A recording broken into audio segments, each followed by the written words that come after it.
A couple of highlights for me. You threatened to walk off the stage. Did you wish you hadn't have been there in the first place? Maybe you should have joined Huckabee and Santorum over at Trump's Veterans event. No, not remotely. I mean, that was a joke, and I was making light of it. And, you know, Simon, I will say, I do think Donald Trump's decision to boycott the Iowa debate was a remarkable decision, and I think it was a serious mistake. It demonstrated a lack of respect to the men and women of Iowa. This is a job interview. And, you know, if you were hiring someone for a job and they called you up and said, I'm not willing to show up for the interview, you wouldn't hire them. And the reason Donald didn't want to show up, it wasn't Megyn Kelly. It wasn't that he was scared of Megyn Kelly. It was that he was scared of the scrutiny on his record because his record has not been conservative. He's agreed with Hillary Clinton on health care and Hillary care and Obamacare. He's agreed with Hillary Clinton on the TARP big bank bailouts of Wall Street. He agrees with Hillary Clinton on amnesty. He wants to grant citizenship to everyone here illegally. He wants to send them home first, have them touch back, and then come right back as citizens. And I think the reason he didn't attend is he was afraid of the scrutiny on his record. All right. But that does not show the respect that the men and women of Iowa deserve. And I think the only way to win Iowa is to show the humility, to go in front of and answer the hard questions, which is what Iowans rightly demand. We allow a little bit of leeway, so close to caucus, from all the candidates, by the way. They can all have a go at each other. I don't encourage it, unlike Fox News, by the way, who did encourage it.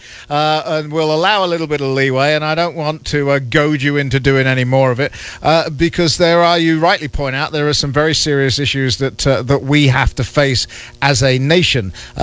From last night, you doubled down on carpet bombing ISIS. Absolutely. Listen, for 7 years we've had a commander-in-chief that does not defend this nation, that doesn't have the backs of the men and women of the military, and who is feckless and irresolute. He will not even say the words radical Islamic terrorism, much less confront the enemy and defeat the enemy. If I am elected president, we will utterly and completely destroy ISIS. And I think the single most important determination anyone is making in this election is who's best prepared to be commander-in-chief. I think last night's debate was an important moment to see a contrast of who has the understanding of the enemy, the clarity of vision of what is needed to be done, and the strength of resolve. And you know, the media sometimes looks with astonishment. Well, what do you mean you would carpet bomb ISIS? Exactly what I said. We're going to make it clear to any jihadist on the face of the globe, if you go and join ISIS, if you wage jihad against the United States of America, if you attempt to murder innocent Americans, you're signing your death warrant. We need that resolve, like Ronald Reagan, I believe, in peace through strength. And come January 2017, we will have a commander-in-chief who defends this nation. That is the most solemn responsibility of the President of the United States. See, I think this process is indeed ultimately about trust. Typically, our elections are about the economy. We do vote with our feet and our pocket an awful lot of the time. I don't think this one will be. I really think national security is going to be front and center. I've never seen anything quite like this. And it is about trust. We, the people, I do believe, will ultimately make a decision on who we trust to do what they say they're going to do in regards to the defense of this nation. Simon, I think you are exactly right, and I think trust is underscored because in election after election, we have been burned. You know, we were told if only we got a Republican majority in the House, then things would be different. Yeah, we got a majority and nothing changed. Track. You know, we were told that in the Senate. Yep. And so the question that the people of Iowa are assessing, I believe, is I think they're using the biblical test.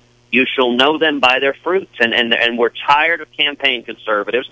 Every candidate says they're a conservative when they're running. I think what the people of Iowa are doing are looking to our records. Who has been a consistent conservative? Who do we know will defend life, will defend marriage, and will defend religious liberty? Not because they say they will when they're a candidate for president, but because they have spent decades of their lives fighting to defend life and marriage and religious liberty, as I have, because they've spent decades of their lives fighting to defend the Bill of Rights and the Constitution and the Second Amendment. If I'm elected, we will kill the terrorists, defend the Constitution, and repeal Obamacare. And I think the reason conservatives are uniting behind our campaign is they recognize that my record is materially different, that it's not talk. You know, everyone talks about standing up to Washington. If you want to know who's actually standing up to Washington, you should ask one question. Who is the Washington establishment attacking? And that makes perfectly clear who's been standing up to Washington. They certainly hate you, but they hate another bunch of people as well. They hate me. Does that make me eligible?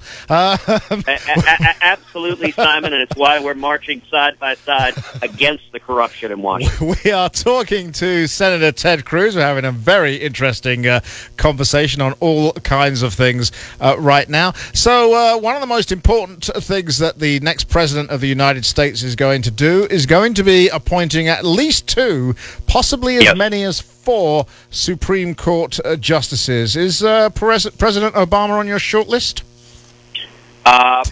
Perhaps for incarceration, but not for the U.S. Supreme Court. Okay, fair enough. It is really relevant. I've got to tell you, I kind of wish it wasn't. I kind of wish that there wasn't this political aspect to our Supreme Court justices. The job is real simple, right? The job is interpret the Constitution as it is concerned with laws and challenges that are brought before it. The Supreme Court hasn't done that in decades. Simon, you are exactly right. This is a lawless Supreme Court. We saw last June 2 lawless decisions within 24 hours. In one, the justices rewrote Obamacare, ignored the text of that statute in order to force that failed law on millions of Americans. And then 24 hours later, they ignored the text of the Constitution to attempt to tear down the marriage laws of all 50 states. Both decisions were illegitimate. They were judicial activism. They were wrong, and they will not stand. And you noted the next president will likely get 1, 2, could be 3 or 4 Supreme Court nominees. As radical as this court is, we are 1 justice away from an extreme 5-justice left-wing majority. And that's one of the reasons conservatives are coming behind our campaign, because, you know, if you look at Supreme Court nominees, Republican presidents keep getting it wrong. They keep putting liberal judicial activists on the courts. Not just Democrats, but Republicans do it as well. And the reason is they're unwilling to invest the political capital to nominate a proven judicial conservative. I have spent my entire life fighting judicial activism, fighting to defend the Constitution and Bill of Rights. And, Simon, I give you my word, and I give the men and women of Iowa my word, that every Supreme Court justice I nominate will be a principled judicial conservative who will be faithful to the Constitution and to the laws of the United States and will not impose his or her policy preferences from the bench. Will they be able to speak English? Because, you know, one of the decisions you talked about, they ignored real simple English. I mean, it's a funny line, ha, ha, ha, aren't I smart? But the reality is that's exactly what they did. It was written in real simple English, and they said it didn't mean what anybody who knows how to read English knows it meant. But they don't care what the English is. It's all about power. They believe they are philosopher kings. They believe they have the power to decree what is right. And the left uses the courts to tear down our democratic institution, and then it's used the courts to tear down the family, to remove God from the public sphere. It is an assault on the family and our culture, and it will end. And it's why, let's take religious liberty. You know, we had questions last night in the debate about religious liberty, and I enjoyed hearing other people talk about religious liberty. I was glad to hear them raise it. But you know what nobody said? Is anything they had ever done in their life to defend religious liberty. You know, I've spent 2 decades fighting to defend religious liberty. As you know, when I was the Solicitor General of Texas, the chief lawyer for the state in front of the U.S. Supreme Court, we defended the 10 Commandments monument on the state capitol grounds. We went to the Supreme Court. We won 5-4. We defended the Pledge of Allegiance, the words, one nation under God, went to the Supreme Court and won unanimously. And when I was in private practice, we represented over 3 million veterans defending the Mojave Desert Veterans Memorial, a lone white Latin cross erected to honor the men and women who gave their lives in World War I.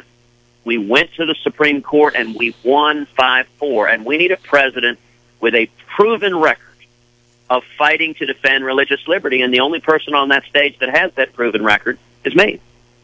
Well, you know, it's interesting. I still think I have you beat, by the way. You may have gone to the Supreme Court. I went to Knoxville, Iowa. Right? Yes, you did, and your victory was huge in Knoxville. The Jew defending the cross. That's the ultimate piece of religious liberty. Because, of course, it wasn't a cross. Simon, you turned people out, and the city council was thrown out on their rear end because of your leadership. Wonderful. Absolutely wonderful. Not my leadership. We've got to put that where it belongs. The two guys from Knoxville who put that together, Doug and Al, they were amazing. They honored me by allowing me to give the final word, the final speech. But you know, as far as I was concerned, I was defending a fallen soldier memorial.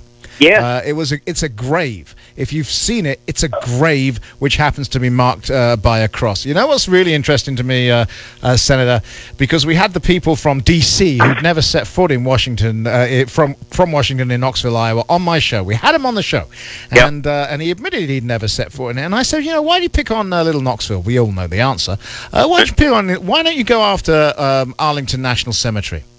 And he said to me, there are no crosses in Arlington National Cemetery. That is an out-and-out, direct lie. I've been in Arlington National Cemetery, and we're not talking about the standard markers, the standard grave markers with crosses and stars of David and anything else etched into them. We're not talking about that. We're talking about standing crosses. They exist all over Arlington National Cemetery, and they won't go after them, will they?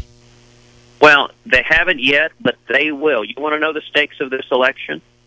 If Hillary Clinton becomes president, or to be honest, if a Republican becomes president who isn't willing to spend the capital, who doesn't have a lifetime of commitment to defending religious liberty, if they appoint liberals like our past Republican presidents have, we are inches away from the Supreme Court ordering veterans' memorials to be taken down all over this country. We are inches away from the court ordering the chisels to come out to remove the crosses and stars of David from the tombstones of fallen soldiers. That's how extreme this court is, and we cannot get this wrong.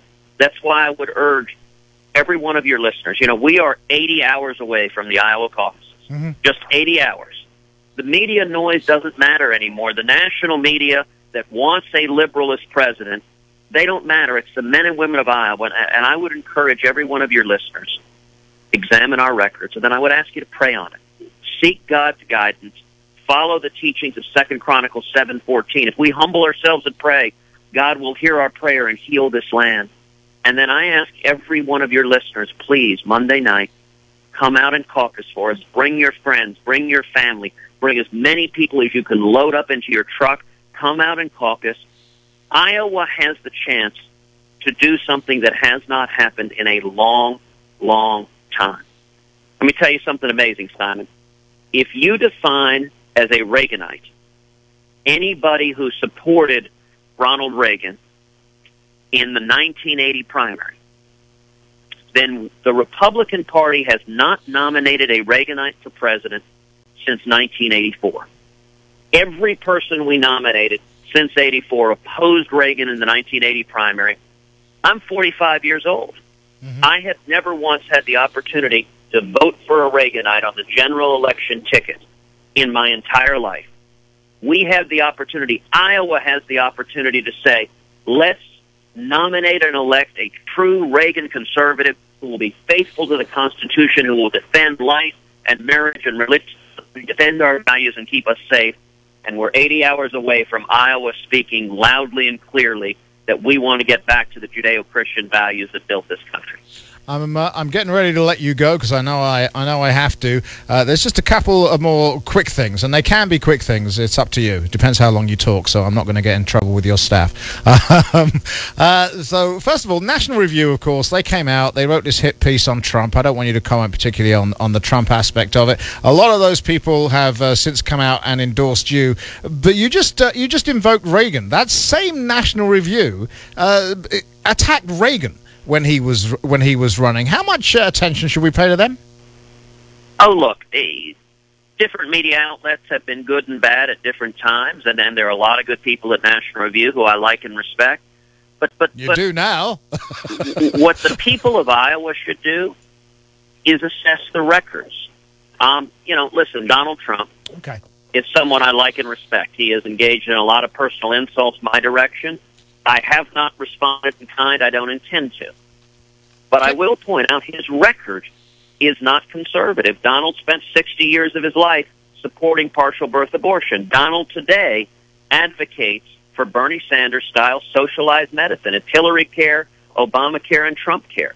But those are very different. If Donald is elected, Obamacare will be expanded, and the federal government will be put in charge of your and my health care. If I'm elected, we'll repeal every word of Obamacare. Likewise, Marco Rubio is very charming. He's very smooth. I like him personally.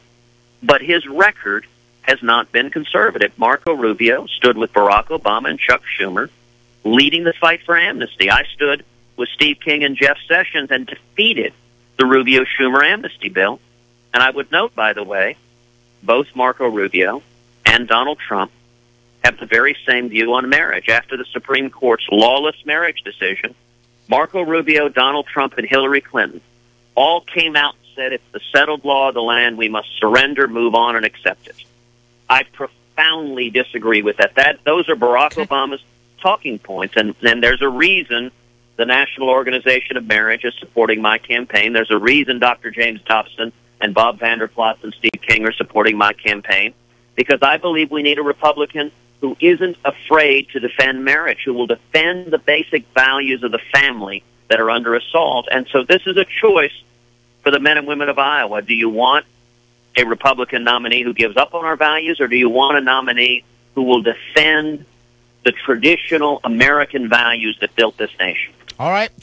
Senator Ted Cruz, thank you very much. We didn't get time for the second thing, but the good news is we get you back on Monday. Caucus Day Excellent. Itself, we will have our final conversation ahead of the Iowa caucuses. I'm sure you and I will talk many times after that as well. But ahead of the Iowa caucuses, we will have that final conversation on Monday. In the meantime, sir, have yourself a great rest of the day. Go complete that full Grassley, and we will talk to you soon.